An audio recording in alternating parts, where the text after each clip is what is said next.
Salut, bienvenue à la troisième partie. La seconde partie s'est terminée lorsque la force électromagnétique entrait en jeu, soit environ 200 000 ans après le Big Bang.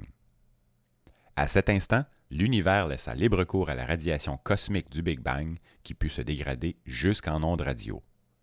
En regardant la carte de ce rayonnement fossile, nous avions dû envisager la possibilité que la gravité ait déjà commencé à attirer la matière à certains endroits. Nous parlerons donc maintenant de la force gravitationnelle. Mais pour bien comprendre la gravité, il faut comprendre le concept de la masse d'un objet et il faut savoir que le poids de l'objet, lui, est relatif. Commençons alors par un retour sur la théorie de la relativité. Notre référence, à nous, c'est la Terre, pour des raisons pratiques. Donc une personne ayant un poids de 50 kg sur la Terre a aussi une masse de 50 kg. La même personne sur la Lune aurait un poids de 10 kg, mais sa masse de 50 kg n'a pas changé. Autrement dit, la personne contient la même quantité de matière. La masse, c'est la somme de toutes les particules qui composent un objet et elle ne change jamais à moins d'enlever ou d'ajouter de la matière. Le poids, lui, représente la force qui attire les objets les uns vers les autres et il varie selon que les objets qui s'attirent sont plus ou moins massifs. Dans l'exemple que nous venons de donner, la Terre est plus massive que la Lune. Alors, une personne ayant une masse de 50 kg qui flotterait toute seule dans l'espace, avec rien autour, pèserait 0. D'après la théorie de la relativité, la description que nous venons de donner n'est valable que pour une masse au repos, car les objets ont aussi une masse en mouvement. Plus un objet se déplace vite par rapport à un observateur qui est considéré au repos, donc plus un objet se déplace vite, plus sa masse est grande, toujours par rapport à cet observateur. Remarquez qu'il ne s'agit pas ici de son poids, mais de sa masse, et que le fait de se déplacer n'ajoute ou n'enlève aucune matière. Un objet n'est jamais en mouvement s'il n'est pas en relation avec un autre objet. Alors, par exemple, un train peut être en mouvement par rapport à la Terre, mais une personne assise dans un wagon n'est pas en mouvement par rapport au train. Alors ici, la personne n'a pas la même masse pour le train que pour la Terre. La formule mathématique qui régit ce phénomène est la suivante. La masse en mouvement d'un objet est égale à sa masse au repos, et on divise sa masse au repos par la racine carrée de 1 moins sa vélocité divisée par la vitesse de la lumière. Le but de cet ouvrage n'est pas de présenter des formules mathématiques, mais cette formule-ci comporte un effet intéressant. Alors, juste un instant, petite parenthèse pour vous rafraîchir la mémoire. Si je divise 1 par 2, le résultat est 0,5. Si je divise 1 par 10, le résultat est 0,1. Si je divise 1 par 100, le résultat est 0,01. Donc, plus je divise par un nombre élevé, plus le résultat est petit. Inversement, si je divise 1 par 0,5, le résultat est 2. Si je divise 1 par 0,1, le résultat est 10. Donc, de diviser par des nombres de plus en plus petits donne des résultats de plus en plus grands. Si on revient à la formule, le petit v, c'est la vélocité de l'objet, donc sa vitesse. Et le petit c représente la vitesse de la lumière qui est constante à près de 300 millions de mètres par seconde. Alors, au repos, la vélocité est de 0, donc la formule divise 0 par la vitesse de la lumière, le résultat est 0. On prend alors la racine carrée de 1 moins 0, c'est comme prendre la racine carrée de 1, le résultat est 1. On se trouve alors à diviser la masse au repos par 1, et pour un mouvement de 0 mètre par seconde, la masse en mouvement égale la masse au repos. Par contre, plus nous allons vite, plus la formule nous fait diviser par des nombres de plus en plus petits, et plus la masse en mouvement augmente. Alors, à titre d'exemple, un cosmonaute de 50 kg à bord d'une fusée qui voyagerait presque à la vitesse de la lumière, disons 1 mètre par seconde de moins que la vitesse de la lumière. Un cosmonaute de 50 kg, par rapport à un observateur au repos, pèserait maintenant plus de 612 000 kg. En passant, c'est la même formule qui sert à calculer le temps. Passer une seule seconde à bord de cette fusée qui voyagerait presque à la vitesse de la lumière équivaudrait à plus de 12 000 secondes sur la Terre. Ce phénomène a d'ailleurs été démontré à l'aide d'horloges synchronisées très précisément, où une horloge était restée sur la Terre pendant que l'autre fut mise à bord d'un avion supersonique qui fait le tour de la Terre à toute vitesse. À l'atterrissage, l'horloge qui était dans l'avion était légèrement en retard par rapport à l'horloge qui était restée sur la Terre. Donc, même si nous sommes encore loin de voyager à des vitesses proches de la vitesse de la lumière, le retard d'une horloge qui voyage, même petit, peut être détecté. Alors, plus on s'approche de la vitesse de la lumière, plus on approche une masse énorme et un temps très ralenti. Si par malheur, un cosmonaute atteignait la vitesse de la lumière, nos formules nous font diviser par 0, ce qui est mathématiquement impossible. Autrement dit, nous atteignons des valeurs si grandes qu'elles deviennent infinies. Selon la physique dite classique, donc avant le développement des théories de la relativité et de la mécanique quantique, les particules comme les photons n'ont pas de masse. Or, nous savons maintenant que même les photons de lumière ont une masse, quoique infiniment petite, et que tout ce qui a une masse est soumis à la force de gravité. En passant, les photons sont toujours en mouvement et n'ont pas de masse au repos. La distance joue un rôle important pour déterminer la force de gravité. C'est-à-dire que la gravité est proportionnelle à l'inverse de la distance au carré. Alors, par exemple, un objet qui serait à 1000 km de la Terre serait attiré par la force de gravité de la Terre. Mais s'il s'approchait à 500 km, il serait donc 2 fois plus proche, il serait alors 4 fois plus attiré qu'avant. 2 au carré égale 4. S'il était 10 fois plus proche, il serait 100 fois plus attiré qu'au début. Donc 10 au carré égale 100. De plus, la force de gravité est la seule force qui n'a pas de distance limite. Donc absolument toutes les particules dans tout l'univers sont continuellement en train de s'attirer. Nous attirons les étoiles lointaines et elles nous attirent, même si la force d'attraction est pratiquement nulle à ces distances.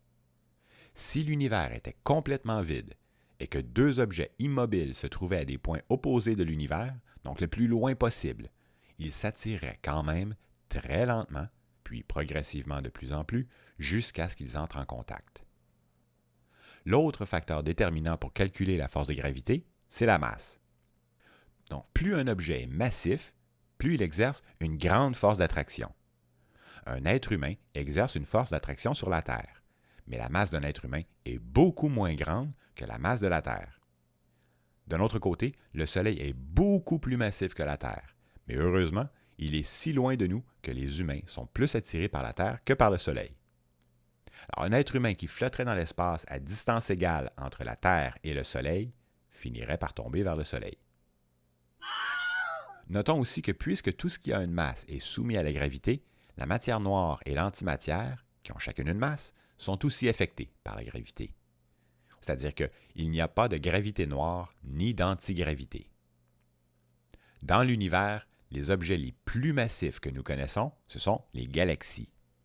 Les galaxies contiennent une quantité astronomique de matière sous forme de gaz et d'astres, comme par exemple les étoiles, les planètes, les trous noirs. En conséquence, les galaxies exercent une force de gravité très puissante sur leur environnement. Parlons maintenant de l'entrée en scène de la gravité. Au moment où le rayonnement fossile se produit, la matière de l'univers semble déjà commencer à s'agglutiner en formant des régions plus denses. C'est le vaste nuage d'hydrogène initial du Big Bang, avec un peu de deutérium et d'hélium, qui s'est fragmenté en sous-nuages. À leur tour, ces immenses fragments se mettent à se contracter lentement à cause de la gravité de la matière dans le nuage. Et les parties des nuages qui contiennent des densités plus élevées se contractent plus vite, fragmentant alors les sous-nuages une fois de plus. Si on regarde à l'échelle des petits atomes dans le nuage, ils n'ont aucune raison de se coller les uns aux autres, encore moins dans le cas d'une molécule d'hydrogène qui n'aurait pas besoin de partager ses électrons. Même que s'ils s'approchent trop, ils se repoussent et s'éloignent à nouveau. La force de gravité entre deux atomes est tout à fait minuscule et elle n'entre pas vraiment en ligne de compte dans leur trajectoire. Mais s'il y a une énorme quantité d'atomes, disons 10 à la 68 atomes, chacun tirant un peu sur tous les autres, cette gravité serait suffisante pour altérer la trajectoire des atomes. La gravité fait tomber les atomes les uns vers les autres et, évidemment, la direction où l'attraction est la plus forte, c'est vers le centre du nuage. Plus les atomes s'approchent les uns des autres, plus la force de gravité devient grande, et plus les atomes accélèrent vers le centre.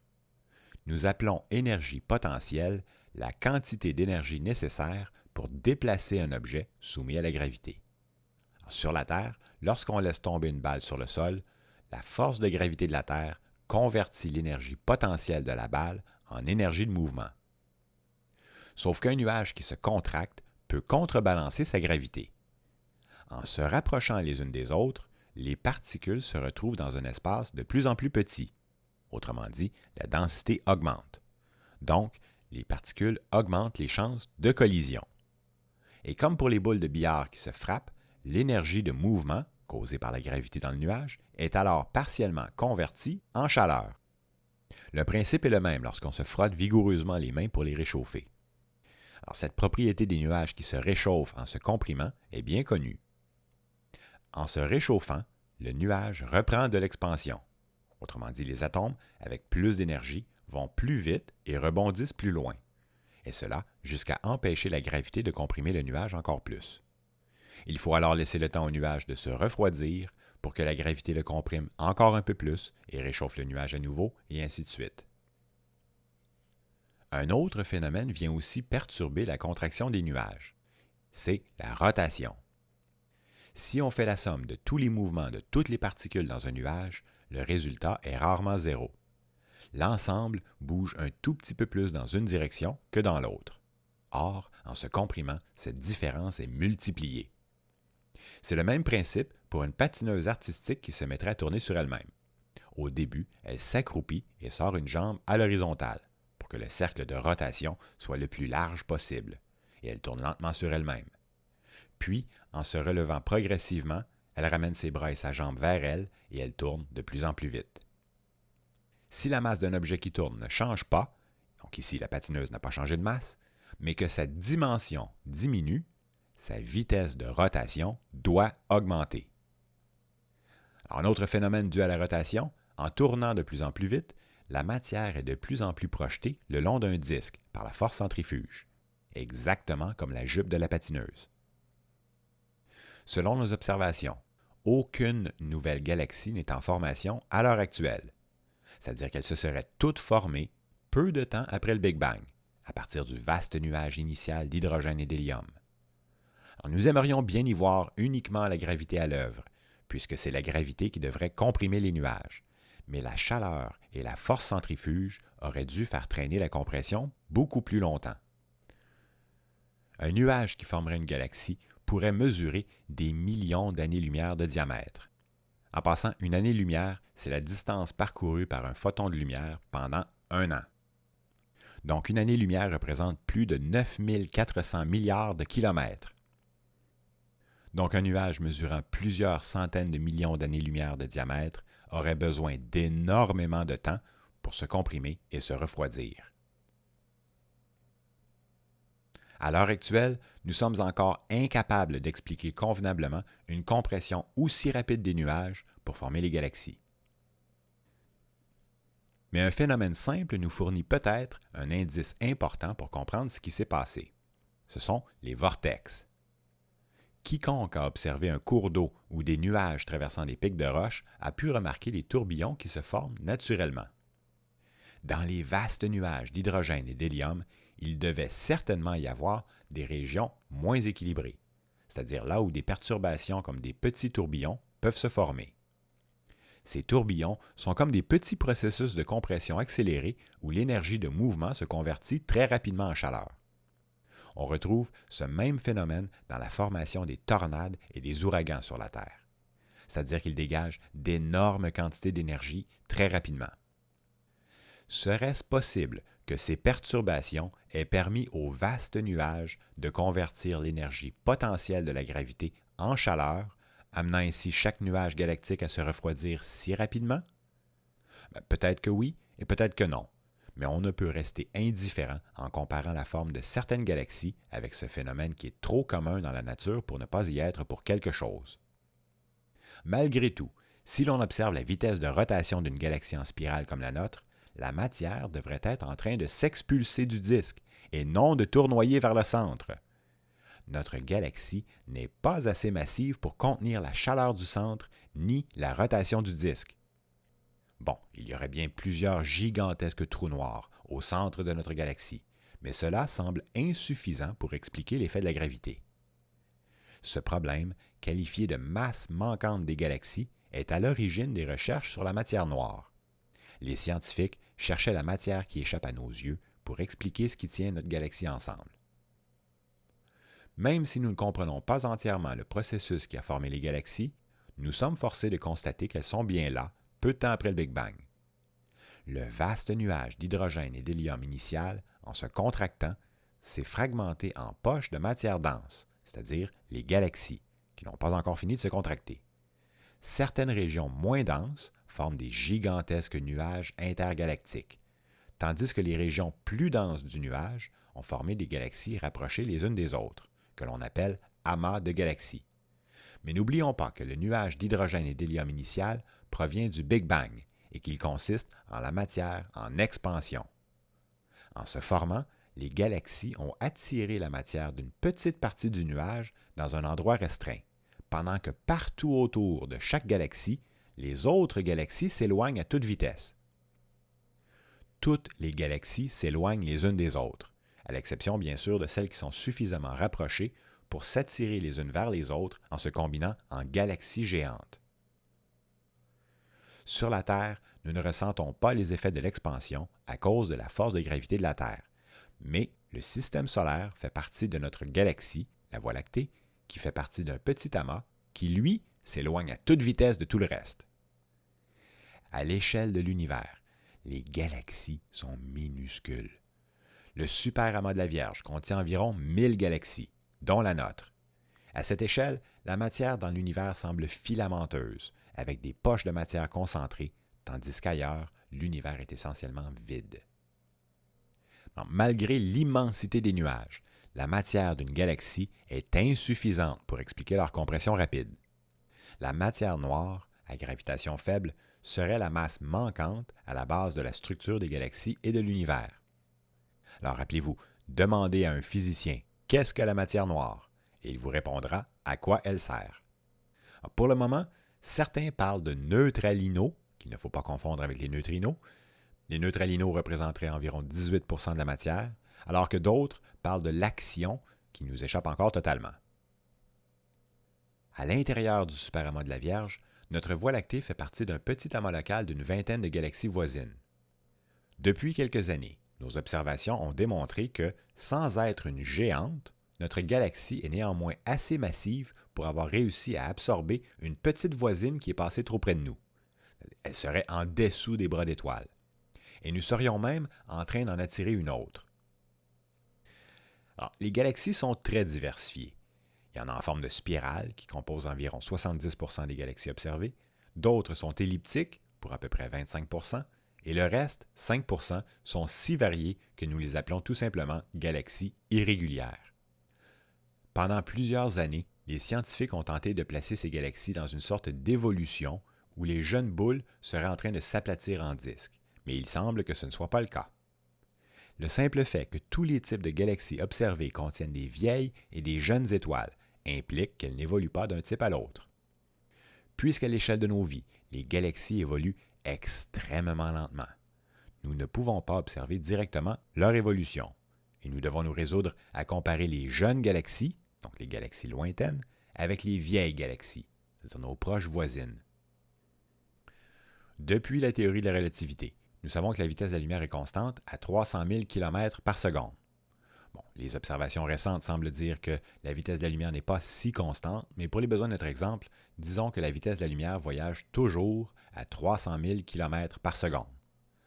Donc, lorsqu'on observe une galaxie à 1 milliard d'années-lumière de distance, sa lumière a littéralement pris 1 milliard d'années pour se rendre jusqu'à nous. En quelque sorte, la lumière est une machine à voyager dans le temps. Alors, si nous pouvions aller instantanément à une distance de 2 semaines-lumière de la Terre, nous pourrions observer la Terre telle qu'elle était il y a 2 semaines. Si quelqu'un à 1 milliard d'années-lumière observait la Terre aujourd'hui, il nous verrait tels que nous étions il y a 1 milliard d'années.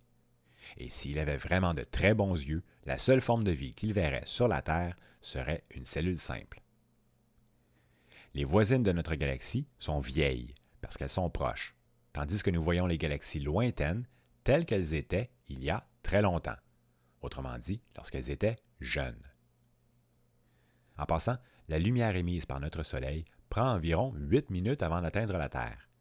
Donc, si le Soleil disparaissait subitement, nous ne le saurions que 8 minutes plus tard. À force d'observer les fins fonds du cosmos, nous avons trouvé des galaxies qui émettent des quantités astronomiques d'énergie, c'est-à-dire beaucoup plus que notre Voie lactée. Nous les appelons les galaxies actives, parce que leurs centres sont en activité intense. Mais celles dont le centre semble être en violente explosion ont été appelées quasars.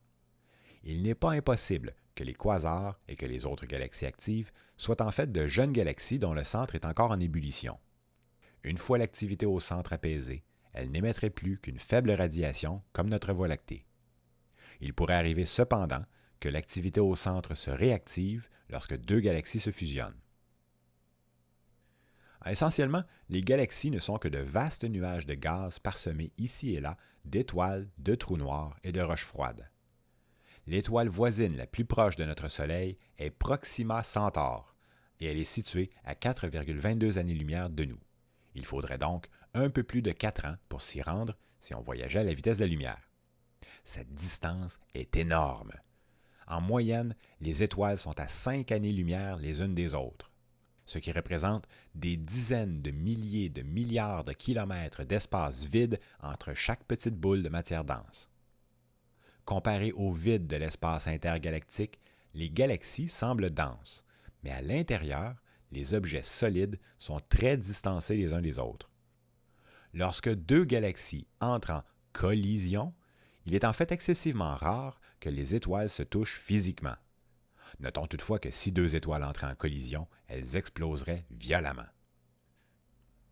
En général, les astronomes ne parlent pas de collision, mais ils disent plutôt qu'il y a des galaxies carnivores, un peu comme si elles mangeaient les autres.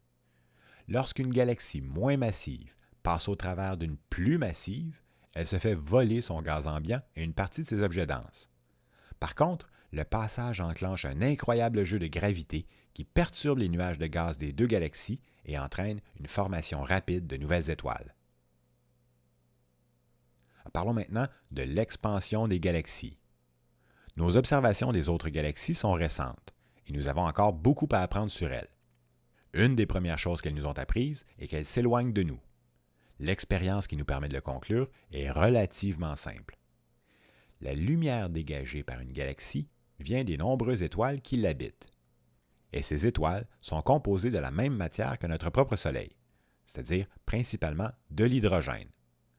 En passant cette lumière dans un filtre qui décompose la lumière, donc un prisme, nous pouvons voir la composition des éléments.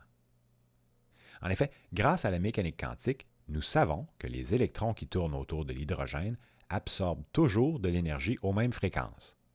Alors, imaginons le phénomène avec des transactions financières. Chaque fois qu'un électron obtient 2 $, il les met en poche et quitte son orbite. S'il n'obtient que 1 $, la somme est insuffisante pour quitter l'orbite et il le redépense aussitôt. Il le réémet. Si l'électron obtient 3 $, il garde 2 $, donc il peut quitter l'orbite et dépense le reste. Toutes les sommes de 2 $ sont mises en poche. Dans les autres orbites, les sommes d'énergie requises, les quantas, sont différentes. Les autres atomes contiennent un nombre différent de protons et les quantités d'énergie pour changer d'orbite sont différentes de l'hydrogène.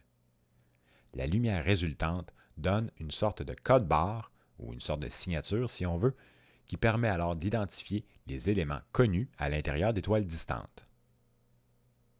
Alors si on compare cette lumière provenant d'étoiles distantes avec celle que nous observons en laboratoire, on peut voir qu'il s'agit bien des mêmes éléments, mais que la lumière qui provient des étoiles distantes est légèrement décalée vers le rouge. Ce décalage veut dire que l'objet observé s'éloigne de nous. En passant, nous pouvons constater le même phénomène avec le son. C'est l'effet Doppler. En disant par exemple le son d'une sirène qui devient plus aigu quand l'objet s'approche et qui retombe vers les sons graves quand l'objet s'éloigne.